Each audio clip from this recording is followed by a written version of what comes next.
Cardinals Corner from Arizona Sports.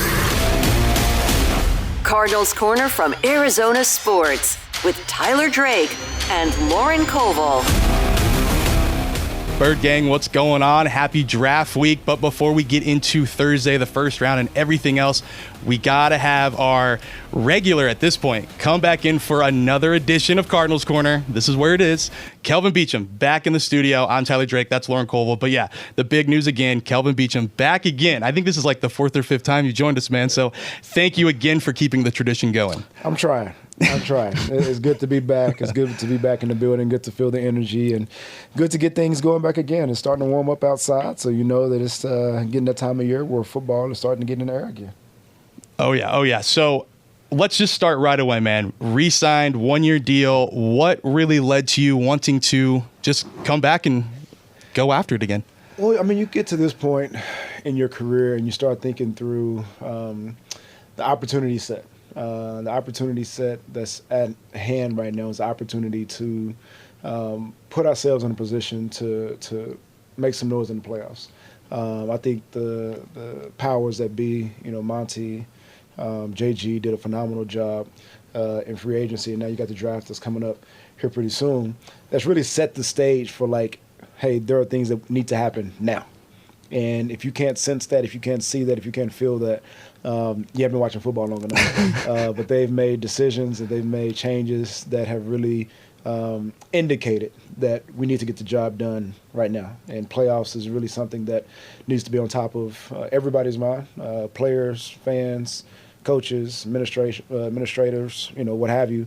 That's really the focus right now, and I think that's been articulated in the things that have happened over the last couple of weeks. Yeah, how big of a factor was just the trajectory into you wanting to come back? I mean, it's huge. I mean, at this stage of my career, I don't got much time left. Right. I mean, that's just the nature of this game. And if I'm going to be somewhere, I want to be somewhere where I know that we're taking the necessary steps to put us in a position to at least compete at a very high level, to be in the conversations, to go and chase a Lombardi. The question is can you have a shot at winning the division? We're putting the pieces in place to do so. Then can we get into the playoffs and make some noise in the playoffs? We're putting ourselves in a position to do so. And I think at the end of the day, as long as you can do that and there are things that are happening in and around the organization that are indicative of that, I think it shows, and for me, it indicated that this is where I need to be, at least for this year. Mm-hmm. And we'll take it 1 year at a time. But as it pertains to what's going on right now with the organization and the effort that, as an organization, we're putting into winning right now, this is where I want to be at. Are you on the Larry Fitzgerald 1 year deal train for the rest of your career now? I gotta ask you. 1 year at a time, I guess. Yeah, I mean the thing is you always want to be able to have multi-year, but at this point, year to year, you never know how the body's going to hold up. You never know how you're going to feel after the season. Even during this off season, it got to the point where I started missing the game. And when you start missing the game, missing working out, you know that you need to be doing what you love. And for me, it's doing what I love and having fun doing it at the moment. Yeah. How much did last season, your ability to step up to the plate during unexpected circumstances, sort of add to you wanting to return for this season? Well, I think it not only showed the masses, but I think it was indicative that I still have quite a bit left in the tank and can carry the load when my number is called upon. And for me, that was something that I really enjoyed. I enjoyed the pressure that comes with even at this age, being able to protect, the quarterback and being able to open up run lanes for, JC when needed. So for me, this was it was special to be able to experience that type of pressure even at this age and be able to deliver in a very special way. Was it nice for you on just a personal level to know that you still have that fight and that passion to play football? Well, I mean, for me, I know that, but it's always great to be able to show that. I had a coach during my early years that would say every day you got to prove your love. And I was fortunate to be able to prove my love on a consistent basis throughout last year and years prior. But it's at the end of the day, it's what have you done for me lately? And, last year was last year, and now we're working on what's going to take place this year. So I got to go out and prove my love all over again, go earn a roster spot, go earn our opportunity to go and start, and then be ready when my number is called again. Yeah. What did you, going back to just free agency and kind of seeing the trajectory, what did you think about some of those signings? Josh Sweat, Dalvin Tomlinson, Calais Campbell? Thomason inside, is as stout as they come. Have played him a number of times over the years. Played him in New York. Played him in Minnesota. Played him in Cleveland. That's a large man. Yeah. It's a large man. And inside, when you want to be able to stop the run and having somebody like that, that is the type of plug inside that you want to be able to just stop anything going from pretty much A gap to A gap on both sides of the center. And he does that at a very, very high level. Sweat, coming off of a Super Bowl, being able to, I think now two, if I'm not mistaken, he was there for the previous one. Mm-hmm. He comes with a wealth of experience. He's played the game at a very high level. He's played injured. So now you're able to have somebody that's showing you how to play with some of the deficiencies, in his body, and still found a way to do it at a high level. And then, Calais is Father Time. Again, another very, very large individual, who I played when he was here, in Arizona. So that's how long I've been in the league. But played him when he was here in Arizona. Played him when he was in Jacksonville. Played him when he was in Baltimore. Played him last year in Miami. I think I played him when he was in Atlanta. So I've played against him quite a bit, but it's great to be on the same team with him. We've worked together off the field on some things over the last couple of years. Cool. So it's great to be in the same locker room with him now. That's cool. When you look at the offensive side of the ball, I don't want to say hasn't been overdone there. I mean, I think there's some pieces that could still be added on the offensive side of the ball. But when looking at the offensive line, kind of seeing you guys running it back, pretty much. I mean, what does that mean to you, or what's the thought process there when you see that? The thing about offensive line play, it's all about continuity, and you want to be able to have that chemistry. You want to have that chemistry not only over 1 year, but over multiple years. The more an offensive line and a room gets to play together, the more trust that is built, the more understanding among the offensive linemen, the more you understand the sounds and you feel and understand the energy with the different people that you play with. And I think that bodes well for us long term.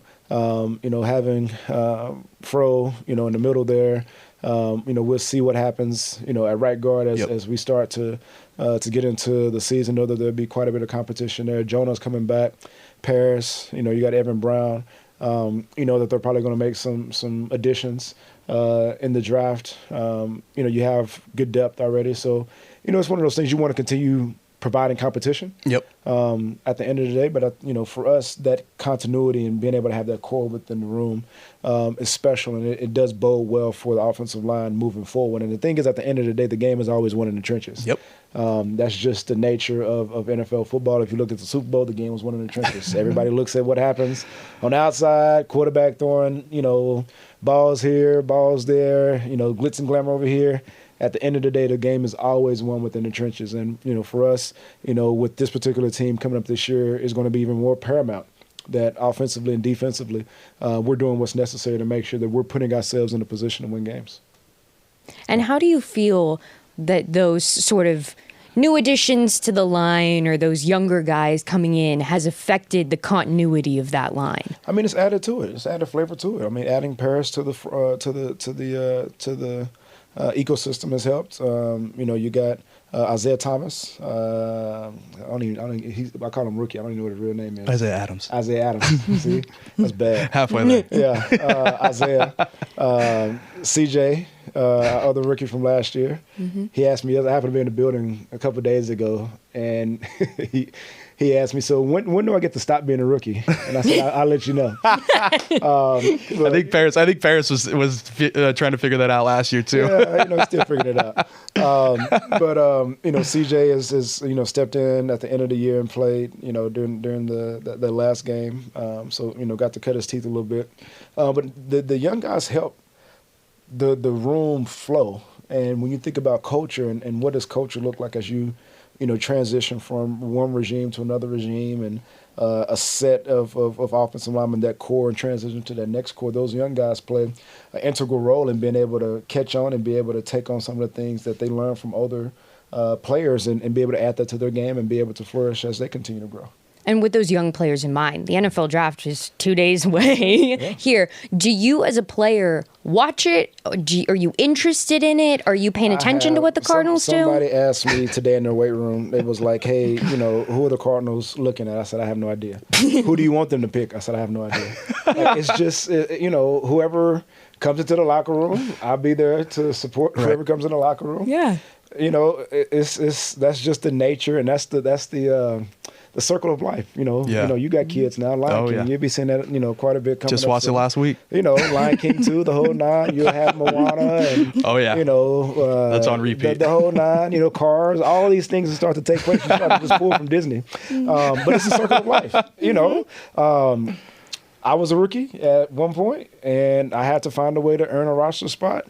I'm at this point in my career, and I got to find a way to earn a roster spot. You got a young guy that's going to come in and try to find a way to earn a roster spot and, try to make a name for himself. And that's just the nature of this business. Once you understand the nature of this business, that's when you can start operating in the mindset of how do you find a way to keep a job, stay relevant. How do you continue to show your love and prove your love every day? But I would say whoever we pick, I'm excited for them. We're going to welcome them with open arms. We're going to treat them like rookies. And we're going to have a good time this year. Is there any part of you just talked about the Eagles' success in the trenches, winning the Super Bowl, that's like, give me a guy in the trenches. Yeah. Let's see this thing happen. Offensively and defensively. I think that all it does is, again, that helps with competition at the end of the day. And, even at this age, competition is really what drives me to continue playing at this point in my career. There's no other place on the planet where you get to have this type of competition every single day. No other place on the planet. No other job, no other career, no other profession where you get to have competition and your feedback loops are literally every single day. Yeah. So that's what's exciting about this new crop of guys that are going to be in. They're going to be, 2021, and you got to find a way to make it work, So it'll be fun. So excited for it. What do you remember from your draft experience? I was drafted pretty late, man. Yeah. So was drafted 5 picks away from Mr. Irrelevant. I was already starting to get calls about being a priority. Okay. I was at my apartment there in Dallas. It was the same night as our athletic banquet. So it was a couple guys that ended up getting drafted that night. Some guys that got picked up free agent wise, and we got to celebrate that evening. So it's a special occasion. But one that I don't forget too often. That's awesome, man. That's awesome. So, okay, I know you don't know too much about the guys that they might go get, but when we look back at Paris, how have you seen him grow as a leader? Or maybe just more vocal. How has he kind of taken that next step in your opinion? Yeah, I think he's just owned being a pro. Okay, like he's really coming to his own of just understanding what it means to be a pro. Taking the time to listen, taking the time to ask questions, taking the time to be coachable, spending time with players both in the building and outside the building, taking that leadership role of being an ear to the ground for, coaches, within the locker room. And I think he's doing everything that you would expect of a franchise tackle.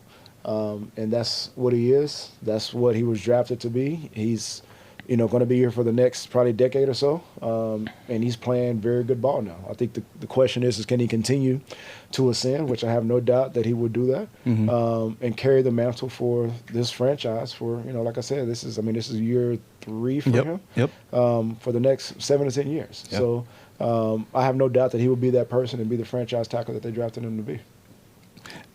And with the season, rapidly coming up at this point, what are your own personal goals for this season? Come into camp, underweight, like I like to do, first and foremost. Okay. Be ready to practice every single day in training camp. Play when necessary in preseason. When necessary feels like an important line right there. I love that little extra there.